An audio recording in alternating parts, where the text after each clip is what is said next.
Good morning and welcome to the video production guest episode of Cougar TV. I'm Justin Torres. And I'm Alina Duns.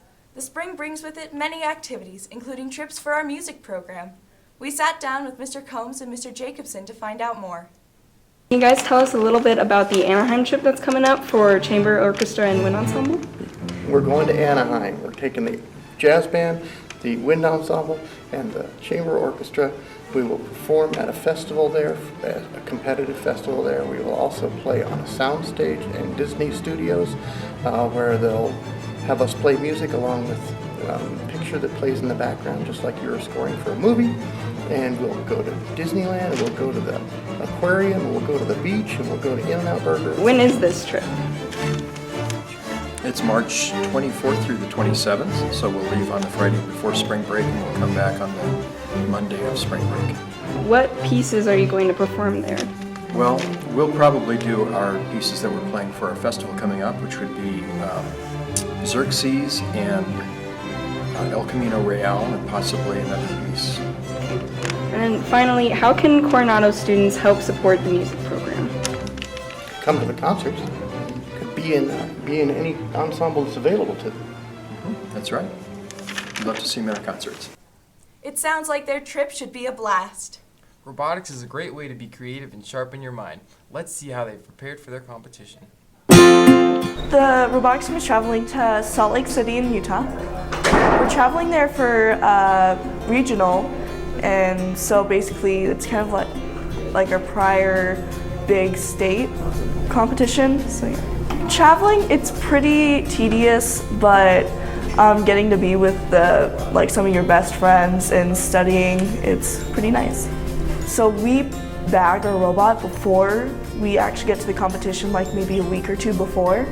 And so we have two different robots, a practice robot and our competition robot. So we'll work on the practice robot, but if you change something in a practice robot, we'll also have to do that on the competition bot.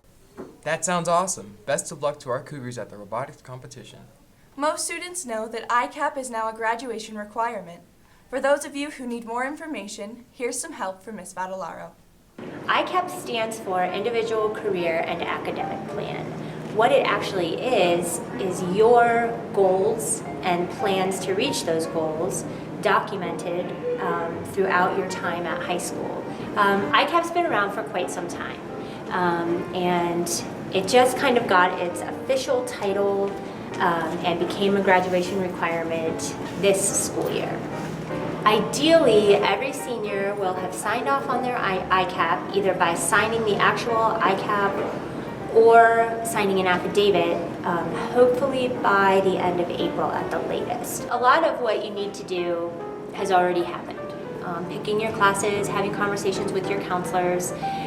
Kind of the big things that we're looking at right now are FAFSA completion, which is the free application for federal student aid. That can be done online, and that involves the student and the parent looking at over tax information. A college application, whether it's 2-year, 4-year, maybe a student has plans for an apprenticeship. It's just some sort of documentation that you've taken that next step to consider what you might do after you leave high school. If you haven't had an ICAP conversation with your counselor, you need to see them and make an appointment as soon as possible. Thank you. You're welcome. Thank you. Better get those ICAPs done. Now let's pass it to Alejandro with sports. Thanks, guys. Let's take a peek at your Cougar sports. Baseball beat Vista Ridge 3-2. Boys swimming lost to Lewis Palmer 69-116. Girls soccer lost to Lutheran 1-4. Girls tennis lost to Air Academy 5-2. At the Pikes Peak Invitational, boys track placed second and the girls took track took first place. As we told you last week, our spring sports are going great with teams fully into our season. We decided to interview the girls' tennis team about their new coach and new class ranking.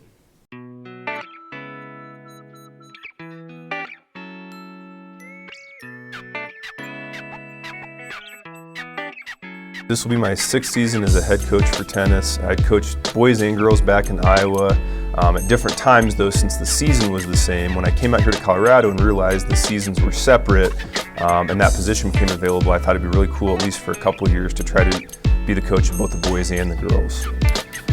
I have pretty ambitious goals. I think the girls are really athletic. I don't know that they've had a lot of experience in strategy and like being taught strategy, so that's one of the things I really want to focus on this season.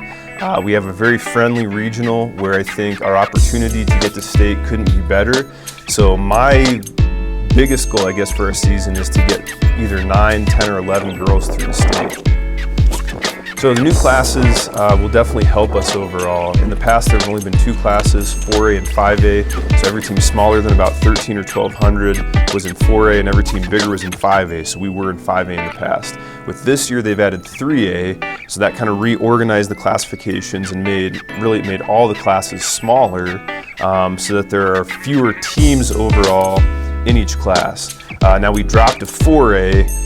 And we're in a regional with Cheyenne Mountain, who are like the 20-time state champions.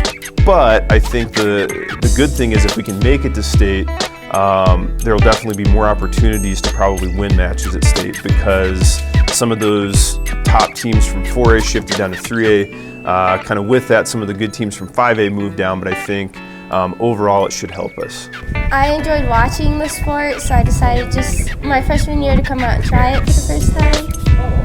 I'm hoping to get all 11 players to state, as all teams have that goal, but we have a pretty amazing team this year, so I think we could get it. I think it will be different. We definitely have harder people in our region, but I think it won't make too much of a difference. I enjoy how Coach really enjoys the sport, and he really wants us to win and do the best we all can. The girls' next meet is tomorrow at 3:45 at Lewis Palmer. Back at you, Justin and Elena. Thanks, Alejandro. We recently interviewed Trevor Stewart, coach of the boys' baseball team, about getting in shape for spring break, the importance of it, and how to do it. Not only this, we caught one of our students on camera getting swole. How is the baseball team going to stay in shape over spring break? We're going to stay in shape by continuing to have practices. Give them a couple days off to freshen up. Obviously, it's a break, but we've got a game at the end of spring break, so we're going to still have workouts for everybody who's here in town and wants to continue working out. Do you encourage other teams at Coronado to always practice over spring break? It's completely up to other coaches, but it's one of those deals where if you're in season, and you're, kind of taking it serious, and you want to, you have things that you're trying to accomplish after spring break, you don't really want to take steps back. So we're going to work out, because I don't want to have to restart once we get back into school April 3rd. So, what are your personal plans to stay in shape over spring break? I'm getting ready for this American Ninja Warrior competition at the end of May. So I'm trying to stay in shape every day and make it a part of my daily life. As you get older, you got to take care of your body. That's the only way to maintain. And we're fishermen, so I got to stay in shape, be able to hike up and down canyons, mountains to do that. So fitness is a part of my everyday life. All right. Well, you heard it here, folks.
It sounds like there's a lot you can do to get fit for spring break. And you should also try to stay fit for the whole year.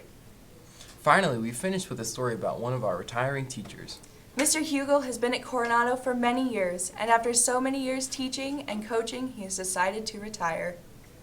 I've been in District 11 since 1973. Emerson Junior High, Wasson High School, I went to UCCS, finally to graduate. I went to Wasson for 15 years, and then now Coronado for 18 really good years. The kids have been wonderful. Athletics has been fantastic. It's been great to work with the people that I work with. I love it over here in the B building. Had tremendous principals my whole career here, so that's just a few pluses that I've noticed over time. So retiring is bittersweet. Obviously, you'd like to not have to work, but this has been a very good career here. And so I'm going to miss it quite a bit. It's like when you've done something for 34 years, it's pretty hard just to take that away.